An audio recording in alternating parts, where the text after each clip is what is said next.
একটি শোক সংবাদ। ইনকিলাব মঞ্চের মুখপাত্র ওসমান হাদি সিঙ্গাপুরের একটি বেসরকারি হসপিটালে শেষ নিঃশ্বাস ত্যাগ করেছেন। তার আত্মার শান্তি কামনা করি। ইন্নালিল্লাহি ওয়া ইন্না ইলাইহি রাজিউন।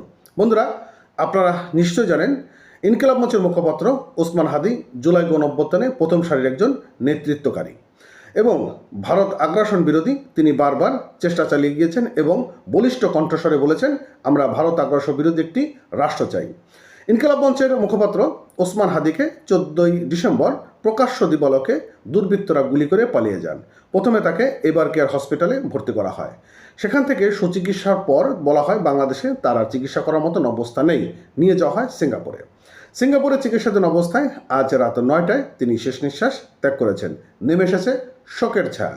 ঢাকার এখন চলছে শোকের মাতম। হঠাৎ করেই এই ইনকিলাব মঞ্চের মুখপাত্র হাদির মৃত্যুতে সারা বাংলাদেশ স্তব্ধ হয়ে পড়েছে।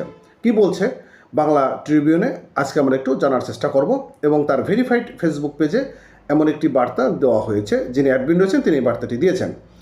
বৃহস্পতিবার রাত ইনকিলাব মঞ্চের বিষয়পত্রে জানানো হয় যে হাদির মৃত্যুর পর শোকের ছায়া নেমে এসেছে বাংলাদেশে। তার ভেরিফাইড আইডি থেকে পোস্ট করেছেন সাংস্কৃতিক বিষয়ক উপদেষ্টা মোস্তফা সরোয়ার ফারুকী এবং এনসিপির নেতা হাসনাত আবদুল্লাহ ও সার্জিস আলম, সাবেক উপদেষ্টা মাহফুজুল আলম এবং আসিফ মাহমুদ সজীব ভূঁইয়া আরও অনেকেই। বিএনপি, এনসিপি ও জামাতে আন্দোলন ভেরিফাইড ফেসবুক পেজ থেকে হাদির মৃত্যুতে শোক প্রকাশ করা হয়েছে। এর আগে গতকাল বুধবার সিঙ্গাপুর হাসপাতালে হাদিকে দেখতে যান দেশটির পররাষ্ট্রমন্ত্রী ডক্টর ভিভিয়ান বালাকৃষ্ণন। পরে তিনি 9টা 40 মিনিটে প্রধান উপদেষ্টা অধ্যাপক মোহাম্মদ ইউনুসকে ফোন করে হাদির শারীরিক অবস্থা সম্পর্কে জানান এবং তার অবস্থা অত্যন্ত সংকটাপন্ন।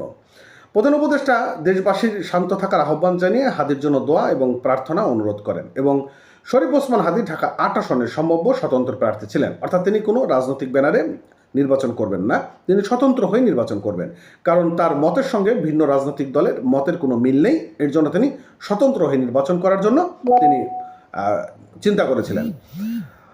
তাকে গত 12 ডিসেম্বর রাজধানীর পল্টনের কালফাট রোডে ব্যাটারি চালিত অটোরিকশায় করে যাওয়ার সময় তাকে গুলি করা হয় এবং গুলিবিদ্ধ হাদিকে প্রথমে ঢাকা মেডিকেল কলেজ হাসপাতালে, পরে অবস্থার অবনতি হলে এভার কেয়ার হসপিটালে হস্তান্তর করা হয় এবং গত সোমবার উন্নত চিকিৎসার জন্য তাকে এয়ার অ্যাম্বুলেন্স করে সিঙ্গাপুর নিয়ে যাওয়া হয়।